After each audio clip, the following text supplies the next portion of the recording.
এই ভদ্রলোক একটা মুসলিম, একটা সমৃদ্ধ এবং সুখী শান্তি পূর্ণ দেশের করুণ পরিণতির বর্ণনা দিচ্ছেন এবং খুব আবেগ নিয়ে বক্তব্যগুলো উনি দিলেন। এবং এমন একটা মুসলিম দেশ যেখানে লোকজন ছিল খুবই সুখে শান্তিতে, কিন্তু সেই দেশের সরকার প্রধান ছিল স্বৈরাচারী, একনায়ক। এবং এই হেতু এই দেশের লোকজনের কিন্তু ওই সুখ শান্তি পছন্দ হলো না। তাদের খাস যা করলো যে তারা বিদেশি শক্তির সহযোগিতায় তাদের দেশের সরকারকে উৎখাত করে দিয়ে হয়তো আরও বেশি সুখ শান্তিতে থাকবে, এইরকম একটা তাদের আশা ছিল। বাট সেই আশাটা কতটা নিরাশায় পরিণত হয়েছে এবং তাদের দেশটা কিভাবে জাহান্নামে পরিণত হয়েছে, সেই বক্তব্যটাই কিন্তু এই ভদ্রলোক দিলেন। অতএব আমরা তার মুখ থেকে আমরা কাহিনীটা শুনি। একটা দেশ ছিল পৃথিবীতে, মাত্র সেদিনের কথা, যে দেশে গ্যাস, প্রাকৃতিক সম্পদ বিক্রি হলে তার 5% দেশের জনগণের অ্যাকাউন্টে জমা হতো। আচ্ছা আচ্ছা, তো কোন সেই দেশ? ইয়াং জেনারেশন যদি লেখাপড়া করতে বিদেশে যাইতে চাইতো, তাদেরকে কয়েক হাজার ডলার করে তাদেরকে দেওয়া হতো। কতই মধুর কথা, কতই মধুর কথা। যদি বিয়ে করতে চাই, সংসার করতে চাই, তাহলে সেই দেশের জনগণকে ভালো মোটা একটা টাকা, সম্ভবত $5,000 বা এরকম, বা $3,000 এরকম দেওয়া হতো। যেহেতু এটা মুসলিম দেশের কথা বলা হচ্ছে, তো এখন এক বিয়ে করার জন্যই টাকা দিত না, 2 বিয়ে না 3 বিয়ে, সেটা বোধগম্য হলো না। কিন্তু তারপর আইনটা ভালো ছিল, তাই না? বিয়ে করার জন্য টাকা দেয় সরকার, কি আনন্দ আকাশে বাতাসে। বাংলাদেশেও তো এই ধরনের একটা আইন থাকলে কতই না মজা হতো, কি বলেন? এবং তাদের বিদ্যুৎ ছিল ফ্রি। এটা একটা রূপকথার গল্প বলে মনে হচ্ছে আপনাদের, অথচ এই দেশটা। আচ্ছা আচ্ছা, বিদ্যুৎ একেবারে ফ্রি ছিল। হ্যাঁ, লিবিয়া নামক দেশটাতে বিদ্যুৎ একেবারে ফ্রি ছিল, আর থাকবেই বা না কেন? সেই দেশে বিপুল পরিমাণে তেল গ্যাস উৎপাদিত হতো। তো বিদ্যুৎ উৎপাদিত হয় তো তেল অথবা গ্যাস পুড়িয়ে, তো সেখানে মাটির তলা থেকে তেল আর গ্যাস পাওয়া যেত অফুরন্ত। এবং সেই তেল গ্যাস পুড়িয়ে যদি বিদ্যুৎ উৎপাদিত হয়, তাহলে তো ফ্রি অফ কস্ট বিদ্যুৎ জনগণকে দেওয়াই যায়। শুধুমাত্র হয়তো নাম কাওয়াজটা একটা সার্ভিস চার্জ হয়তো নেওয়া যেতে পারে। হ্যাঁ, সেটাই। কারণ ওই বিদ্যুৎ কলকারখানা মানে মেশিনারিটারি এগুলো সেট আপ করতে এবং একই সঙ্গে বিদ্যুৎ লাইন সেট আপ করতে তো টাকা পয়সা খরচ হয়েছে।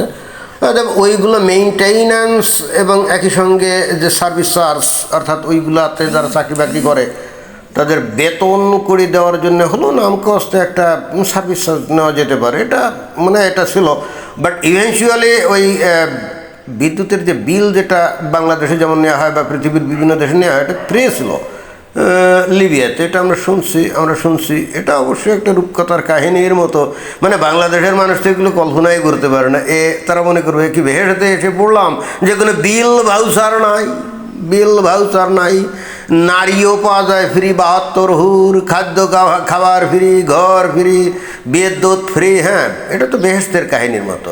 কোনো কিছুর বিল পেমেন্ট করা লাগে না। এমনকি বেহেশতে নাকি বাজার আছে, সেখানে আপনি যত ইচ্ছা খুশি আপনি আপনার পছন্দের পণ্যদ্রব্য আপনি আনতে পারেন। এবং এমনকি ওই বাজারে নাকি ওই নারীদের ছবি আছে। হুজুরা বলে বেহেশতের যে বাজার, ওখানে নাকি নারীদের অনেক ছবি আছে। এখন আপনার যদি কোনো ছবির নারীকে পছন্দ হয়ে যায়, তাহলে ওই দোকানদারকে বলবেন, মানে সেখানে যে দোকানে বসা আছে, মানে ফেরেশতারাই তো বসা, জাস্ট তাদের বলবেন যে এই নারীটা আমার দরকার। একেবারে সাথে সাথে ওই ছবির নারীটা বাস্তব নারী হয়ে যাবে এবং আপনি তাকে নিয়ে তাড়াতাড়ি বাড়িতে যাবেন।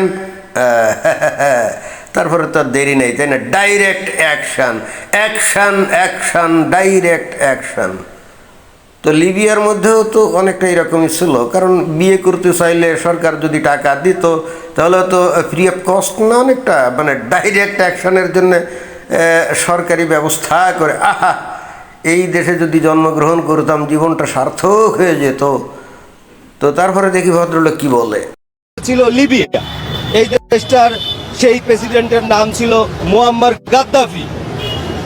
গাদ্দাফি যখন সবকিছু দিল, তখন দেশের জনগণ এত সুখ তাদের সহ্য হলো না। জি জি, আমরা শুনছি। এটা তো আজকে থেকে কত 15-16 বছর আগের কথা। তো জিনিসটা তো আমরা শুনছি, ওখানকার লোকজন এত সুখের মধ্যে থেকে তাদেরকে ভূতে কিলানো শুরু করলো, তাদেরকে কন্টিনিউয়াসলি ভূতে কিলানো শুরু করলো, এবং তাদেরকে উৎসাহ দেওয়া শুরু করলো। শয়তান মনে হয়, শয়তানেই তাদেরকে প্ররোচনা দিতে শুরু করলো যে এই শোন, তোরা তো বেহেশতের মধ্যে আসিস, সব কিছু ফ্রি পাস, সব কিছু না চাইতেই পেয়ে যাস, তো এই পাওয়ার মধ্যে তো কোনো আনন্দ নাই, তোরা তো কোনো কিছু সংগ্রাম করে তোরা তো কিছু অর্জন করিস না। তো তাই যদি হয় তাহলে এই বিনা আয়াসে যে জিনিস পাওয়া যায় এটার তো কোনো মূল্য থাকে না। এইটা কিন্তু শয়তান বুঝালো। বিষয়টা কিন্তু খানিকটা ঠিক। যেমন আপনি যদি মানে প্রকৃতির বাতাসের যে মজা, যে স্বর্গীয় যে সুখ, এটা যদি আপনি পাইতে চান, মানে প্রকৃতিতে যে বাতাস হয় এটার মজা পাইতে গেলে আপনাকে কী করতে হবে জানেন? এমন একটা কষ্টকর কাজ করতে হবে। যেমন ধরেন আপনি কোদাল দিয়ে মাটি কোপালেন রোদের মধ্যে, আপনার গা দিয়ে বরফ ওই ঘামের স্রোত বয়ে যাবে না? তখন যদি আপনি গাছতলায় এসে বসেন আর সুন্দর একটা মৃদু হাওয়া যদি বয়ে যায়, প্রাকৃতিক হাওয়া, তখন যে কি আনন্দ, তখন যে কি সুখ! আমার ধারণা সেটা বেহেশতের সুখের মতোই অনেকটা। তো এই যে কষ্ট করে পরে যে সুখ, এটার একটা মজাই আলাদা। এখন যদি এমন হতো যে আপনি এমনিতেই গাছের তলায় বসে বাতাস খাচ্ছেন, আর হয়তো কোনোভাবে বললেন যে আলাদিনের সেরাগের সেই দৈত্যের মতো অনেকটা, এই দৈত্য চলে আয়, এসে তুই ওই জমিটা কুপিয়ে যা, তো এটা যদি কোপানো হয়ে যেত, তাহলে ওই যে গাছের তলায় আপনি বসে কন্টিনিউয়াসলি বাতাস যে খাচ্ছিলেন, তখন কিন্তু ওইটার যে সুখ এটা আপনারা পাইতেন না। এবং লিবিয়ার জনগণের অনেকটা মনে হয় ওইরকম হয়েছিল, তারা কষ্ট পেয়ে আনন্দ পেতে চাচ্ছিল। কারণ ওই মুয়াম্মার গাদ্দাফি, সে তো প্রায় 35-40 বছর ধরে ক্ষমতায় ছিল না। তো অ্যাটলিস্ট 20-25 বছর ধরেই কিন্তু লিবিয়ার জনগণ ওই ধরনের সুযোগ সুবিধা পাচ্ছিল, এবং পেতে পেতেই তারা বিরক্ত হয়ে গেল যে আমরা মাগনা কিছু চাই না, আমরা কষ্ট করতে চাই, আমরা কষ্ট করতে চাই। তো এই জন্য তারা চিন্তা করলো যে গাদ্দাফিকে সরিয়ে দিতে হবে। তো তো কীভাবে সরালো সেটাও আমরা শুনি। বিদেশি পলিটিক্সের কারণে গাদ্দাফিকে তারা সরিয়ে দিল। এখন গাদ্দাফি অবর্তমানে সেই দেশের অবস্থা করুন। লিবিয়ার অবস্থা করুন, এইটা অতি সাধারণ একটা ন্যারেটিভ। আসল ন্যারেটিভ হচ্ছে লিবিয়ার অবস্থা এখন কিন্তু জাহান্নামের মতো। সেখানে প্রতিনিয়ত যুদ্ধ বিগ্রহ এগুলো চলছে, এবং সেখানে যতটা আমি শুনছি 2টা সরকার। একটা মনে হয় যে লিবিয়ার রাজধানী ত্রিপোলিতে, আর একটা বেনগাজি, সেইখানে আর একটা সরকার।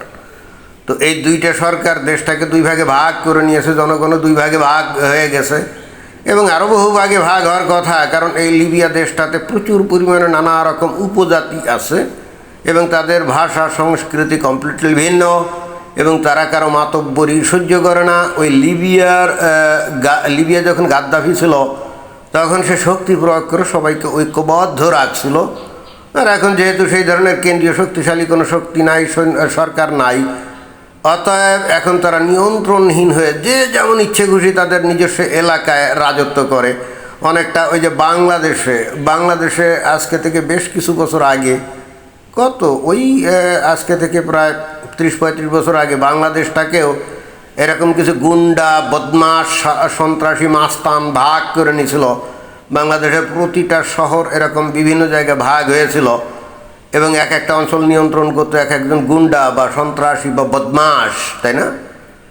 এবং তারা ওইখানে চাঁদাবাজি করতো। পরবর্তীতে ওই যে ক্লিন হার্ট, এইটা ওইটা সেটা নানা কিছু করে এদেরকে ফায়ারিং স্কোয়াড না, ক্রস ফায়ারে গুলি দিয়ে মারার পর আস্তে আস্তে এই মাফিয়াদের হাত থেকে দেশটা কিন্তু রক্ষা পেয়েছে। তো বর্তমানে কিন্তু লিবিয়াতে ঠিক হুবহু এই ধরনের ঘটনা, এবং এর থেকেও ভয়াবহ ঘটনা। বাংলাদেশে যে গুন্ডা বদমাশরা তো দিনের বেলা ওপেনলি অস্ত্রপাতি নিয়ে ঘুরতো না, তাই না? কিন্তু ওইখানে লিবিয়াতে কিন্তু বিভিন্ন জায়গায় বিভিন্ন যে গোত্র বা গোষ্ঠী, উপজাতীয় নিয়ন্ত্রিত যে অঞ্চল আছে, তারা কিন্তু সেখানে একেবারে গুলিবন্দুক হাতে নিয়ে ঘুরে বেড়ায়, এবং তাদের কথাই হলো সেখানে। অর্থাৎ অন্য কথায় Libya has turned into a hellfire. লিবিয়ার জনগণ এখন ওই বেহেশতি মানে মরার পরে বেহেশতি সুখ না, ওই যে জাহান্নামের যে আগুন অত্যাচার এই দুনিয়ার বুকেই কিন্তু সেগুলো ভোগ করছে। একসময় বাংলাদেশ থেকে বিপুল পরিমাণে মানুষ এই লিবিয়াতে যেত কাজ করে আয় উপার্জন করার জন্য, আর এখনও যায়। তবে লিবিয়াতে গিয়ে ওই যে ভূমধ্য সাগর পাড়ি দিয়ে যারা নাকি ইউরোপে ঢুকতে চায় এবং এই লিবিয়াতে যাওয়ার পর তারা নাকি নানা রকমভাবে অত্যাচারিত হয়, অনেককে নাকি ফিটিয়ে মেরেও ফেলে ঠিকঠাক মতো ওইখানকার যে মাফি আছে তাদেরকে টাকা দিতে না পারলে। এরকম ঘটনা আমরা অনেক দেখছি, শুনছি। তো যাই হোক, এই ভদ্রলোক লিবিয়ার উদাহরণ কী কারণে দিয়েছে জানেন? এই বাংলাদেশের কথা বোঝানোর জন্যে। এই লিবিয়াতে মুয়াম্মার আল গাদ্দাফি সে ছিল আসলে একেবারে একনায়ক, স্বৈরশাসকও না, মানে একনায়ক যাকে বলে ডিকটেটর। এবং তার আমলেই লিবিয়ার লোকজন সুখে ছিল। তো এই ভদ্রলোক বলছে, তো বাংলাদেশের অবস্থায় বলতে চাচ্ছে যে শেখ হাসিনা বাংলাদেশে অনেকটা স্বৈরাচারীর ভূমিকায় 15 বছর ছিল না, বাংলাদেশের মানুষ ভালো ছিল। বাংলাদেশের মানুষ কিন্তু রাতের বেলায় ওই দরজা খুলে ঘুমাতে পারতো, ভিখারি ছিল না, চোর ডাকাত এগুলো চুরি ডাকাতি ভুলে গেছিলো, কারণ তাদের কাজ কাম ছিল, আয় উপার্জন ছিল। ভদ্রভাবে চলতে পারলে কে চুরি ডাকাতি করে বলেন? তারপরে ইলেকট্রিসিটি লাস্টের দিকে এসে 5-7 বছর দেশের মানুষ কিন্তু লোডশেডিং কি জিনিস এগুলো কিন্তু ভুলে গেছিল। জিনিসপত্রের দামও কিন্তু ছিল স্থিতিশীল, তাই না? স্থিতিশীল, কিন্তু তার মধ্যেও ওই যে কিছু কিছু বিষয় আছে যেগুলো মানুষ মানতে পারতো না। আওয়ামী লীগের নেতাকর্মীদের যে অডাসিটি, এইগুলো জিনিস মানুষ সহ্য করতে পারতো না। দেশের যে পুলিশ বাহিনী ছিল তারা দেশটাকে মগের মুল্লুকের রাজত্ব মনে করতো এবং মনে করতো যে তারাই এই বাংলাদেশের মালিক। তারা বিভিন্ন সময় মানুষের উপরে নানা রকম অত্যাচার নির্যাতন এগুলো করতো এবং মানুষ জ্ঞান করতো না। তারা ভুলে যেত যে তারা জনগণের চাকর, জনগণের চাকর। তারা মনে করতো দেশের জনগণ হলো তাদের চাকর বাকর, এরকম। আর আমলাদের কথা কি বলবো, তারা তো ছিল মুঘল বাদশার মতো। একটা উপজেলার একজন ইউনো পর্যন্ত নিজেকে ওই অঞ্চলের মুঘল বাদশাহ হিসেবে গণ্য করতো।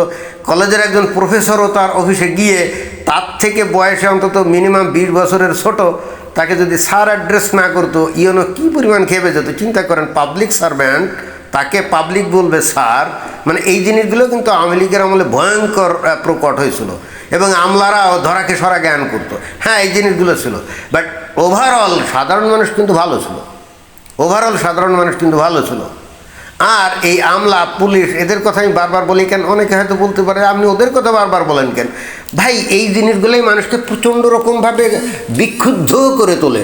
বিক্ষুব্ধ খালি না, বিদ্রোহী করে তোলে। মানুষ সরকারি অফিসে গিয়ে হেনস্থার শিকার হতে চায় না। মানুষ এখন জানে যে সরকারি কর্মকর্তা কর্মচারীরা হলো জনগণের চাকর। ওরা যখন মুঘল বাদশার মতো আচরণ করে, বিশেষ করে শিক্ষিত লোকজন যারা, তারা সহ্য করতে পারে না। এটা যে কী পরিমাণ মানসিক যন্ত্রণা, এটা শুধুমাত্র যারা ভোগ করে তারাই জানে। একজন বিসিএস দিয়ে একজন সরকারি কলেজের একজন শিক্ষক হয়ে প্রফেসর হয়ে গেছে, সে গিয়ে যদি তার ছেলের বয়সে একটা ছেলে যে এখন নাকি ইউনোগিরি করে, সেও বিসিএস দিয়েছে, তার 20 বছর পরে তাকে গিয়ে বলতে হবে স্যার অ্যাড্রেস করতে হবে, কিন্তু উভয় কিন্তু বিসিএস দিয়েছে, বুঝছেন?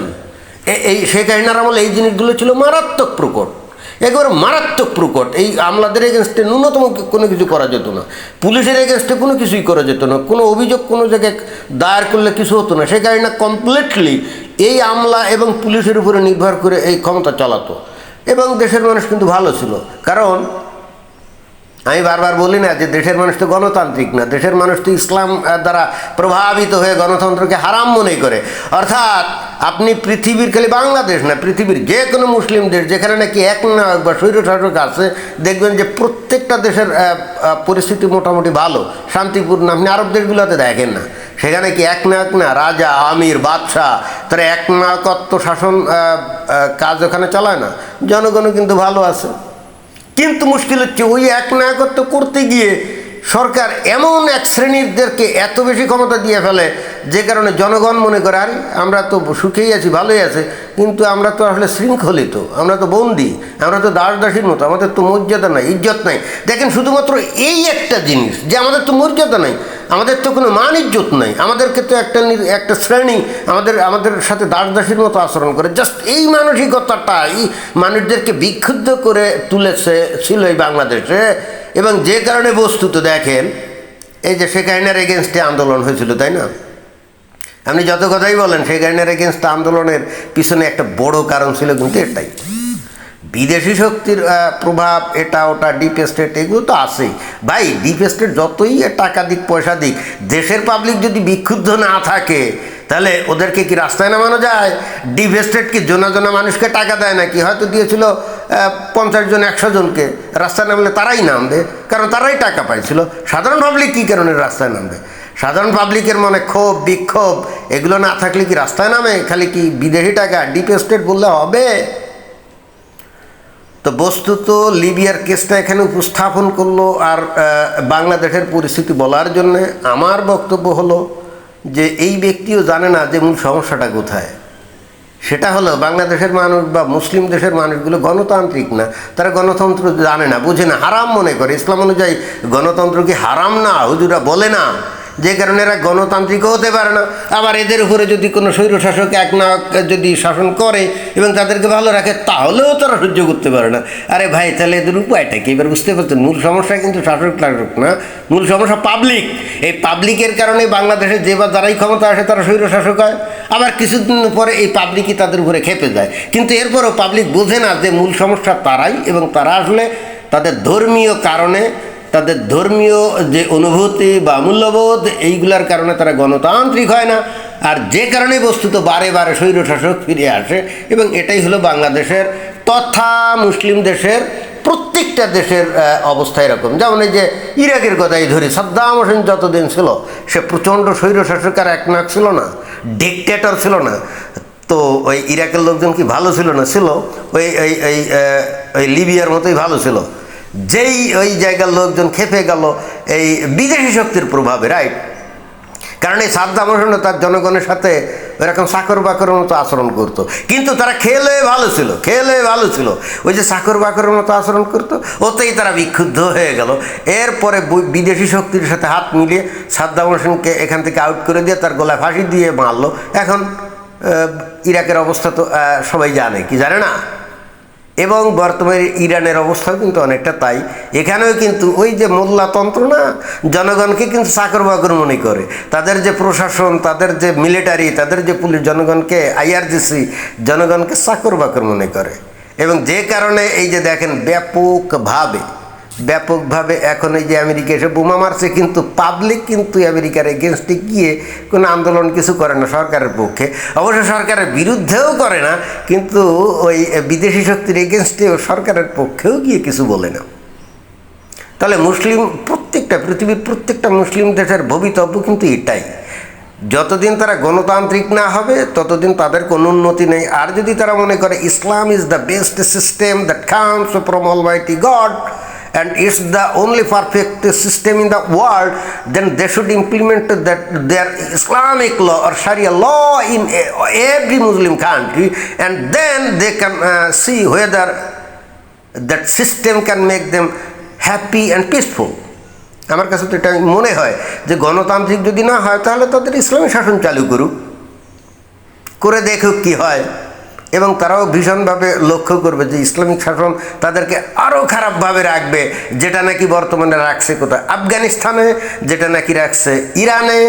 এরপরে এই মুসলমানদের ওই ধর্মীয় আবেশ, ধর্মীয় প্রভাব এমন মারাত্মকভাবে এদের মস্তিষ্ককে প্রভাবিত করেছে, বিকৃত করে দিয়েছে, সুস্থভাবে চিন্তা করার এদের সুযোগ নাই। And that's why Muslim people, the mass Muslim people আর gradually proving themselves